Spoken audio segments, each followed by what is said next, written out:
ಕನ್ನಡ ಮತ್ತೊಂದು ವಿಡಿಯೋಗೆ ಸ್ವಾಗತ. ಸ್ನೇಹಿತರೆ, ನಾನು ನಂಬರ್ 1 ಕ್ರಿಕೆಟರ್ ಬಗ್ಗೆ ಕತೆ ಹೇಳಲು ಬಂದಿದ್ದೇನೆ. ಈ ಜಗತ್ತಿನಲ್ಲಿ ಟ್ಯಾಲೆಂಟ್ ಇರುವವರು ಹಲವರು, ಆದರೆ ಟ್ಯಾಲೆಂಟಿಗೆ ಶ್ರಮ ಸೇರಿಸಿದಾಗ ಮಾತ್ರ ಲೆಜೆಂಡ್ ಹುಟ್ಟುತ್ತಾನೆ. ಈ ಕತೆ ಒಂದು ಹುಡುಗನ ಕಥೆಯಲ್ಲ, ಇದು ಹಠ, ಶ್ರಮ ಮತ್ತು ನಂಬಿಕೆ ಕತೆ. ಅವನೇ ವಿರಾಟ್ ಕೊಹ್ಲಿ. ದೆಹಲಿ ನಗರದ ಸಣ್ಣ ಹುಡುಗ, ಕೈಯಲ್ಲಿ ಬ್ಯಾಟ್, ಮನಸ್ಸಿನಲ್ಲಿ ದೊಡ್ಡ ಕನಸು. ಆದರೆ ಕನಸು ಕಾಣುವುದು ಸಾಕಾಗಲಿಲ್ಲ. ವಿರಾಟ್ ಕೊಹ್ಲಿ ಚಿಕ್ಕ ವಯಸ್ಸಿನಲ್ಲಿ ಕ್ರಿಕೆಟ್ ಅಕಾಡೆಮಿಗೆ ಹೋಗುತ್ತಿದ್ದ. ಬಿಸಿಲು, ದಣಿವು, ಸೋಲು, ಆದರೂ ಅವನು ನಿಲ್ಲಲಿಲ್ಲ. ಯುವಕನೇ, ನಿನ್ನ ಬಳಿ ಸೌಲಭ್ಯ ಇಲ್ಲವೆಂದರೆ ಅಳಬೇಡ, ಅದೇ ನಿನ್ನ ಶಕ್ತಿ. ಒಂದು ರಾತ್ರಿ ಅವರ ಜೀವನವೇ ತೆಲಕೆಳಗಾಯಿತು. ವಿರಾಟ್ ಕೊಹ್ಲಿ ತಂದೆ ನಿಧನರಾದರು. ಆ ದಿನ ಮುಂದಿನ ದಿನವೇ ಪಂದ್ಯವಿತ್ತು. ತಂದೆಯ ಶವ ಮನೆಯಲ್ಲಿತ್ತು. ಆದರೆ ವಿರಾಟ್ ಮೈದಾನಕ್ಕೆ ಹೋದ. ಜೀವನದಲ್ಲಿ ನೋವು ಬಂದಾಗ ಕೆಲವರು ಮುರಿಯುತ್ತಾರೆ, ಕೆಲವರು ಮೈದಾನಕ್ಕೆ ಎಳೆಯುತ್ತಾರೆ.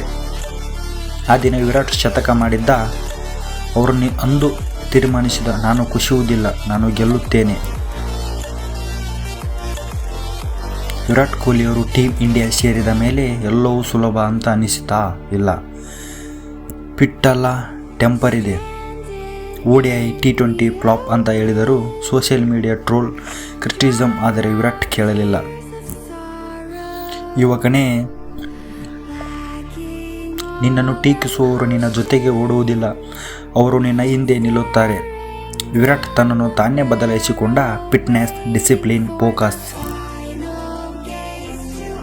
ಅವನು ಜಿಮ್ಗೆ ಹೋದರೂ ಆಹಾರ ಬದಲಾಯಿಸಿದ. ನಿದ್ದೆ, ಅಭ್ಯಾಸ, ಶಿಸ್ತು. ವಿರಾಟ್ ಕೊಹ್ಲಿ ಟೀಮ್ ಇಂಡಿಯಾದ ಫಿಟ್ನೆಸ್ ಕ್ರಾಂತಿ ತಂದ.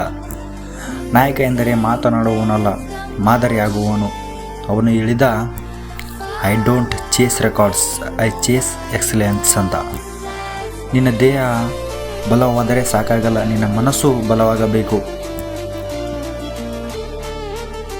Century after century, run machine king Kohli ಎಂದೇ ಪ್ರಸಿದ್ಧವಾದ ವಿರಾಟ್ ಕೊಹ್ಲಿ ಅವರು. ಆದರೆ ವಿರಾಟ್ಗೆ ಖುಷಿ ಕೊಂಡಿದ್ದು ಟ್ರೋಫಿಯಲ್ಲ, ನಾನು ದೇಶಕ್ಕಾಗಿ ಆಡುತ್ತೇನೆ. ಹೆಸರು ಮಾಡುವವರು ಭಾಳ ಜನ, ಇತಿಹಾಸ ಬರೆದವರು ಕೆಲವರು ಮಾತ್ರ. ಯುವಕನೇ, ನಿನ್ನ ಜೀವನದಲ್ಲಿ ಸೋಲು ಬಂದಿದೆಯಾ? ಹೌದು, ಅದು ನಿನ್ನ ತರಬೇತಿ. ನಿನ್ನ ಬಳಿ ಬೆಂಬಲ ಇಲ್ಲವಾ? ಅದೇ ನಿನ್ನ ಪರೀಕ್ಷೆ. ನಿನ್ನ ಮೇಲೆ ಯಾರೂ ನಂಬಿಕೆ ಇಲ್ಲವಾ? ಅದೇ ನಿನ್ನ ಅವಕಾಶ. ವಿರಾಟ್ ಕೊಹ್ಲಿ ಆಗಬೇಕೆಂದರೆ ಈ ಕ್ರಿಕೆಟ್ ಆಡಬೇಕಾಗಿಲ್ಲ. ಹಠ, ಶ್ರಮ, ಶಿಸ್ತು ಸಾಕು. ಇಂದು ನೀನು ಶೂನ್ಯವಾಗಿರಬಹುದು, ಆದರೆ ನಿಲ್ಲಬೇಡ. ಒಂದು ದಿನ ನೀನೇ ಕಿಂಗ್.